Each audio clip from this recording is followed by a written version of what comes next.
চলে যাওয়া মানে প্রস্থান নয়, বিচ্ছেদ নয়। চলে যাওয়া মানে নয় বন্ধন ছিন্ন করা আর্দ্র রজনী।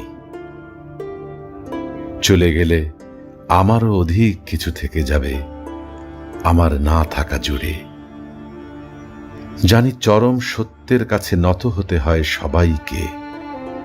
জীবন সুন্দর, আকাশ বাতাস, পাহাড় সমুদ্র, সবুজ বনানী ঘেরা প্রকৃতি সুন্দর। আর সবচেয়ে সুন্দর এই বেঁচে থাকা। তবুও কি আজীবন বেঁচে থাকা যায়? বিদায়ের সেহনাই বাজে, নিয়ে যাবার পালকি এসে দাঁড়ায় দুয়ারে। সুন্দর পৃথিবী ছেড়ে এই যে বেঁচেছিলাম। দীর্ঘ শ্বাস নিয়ে যেতে হয় সবাইকে।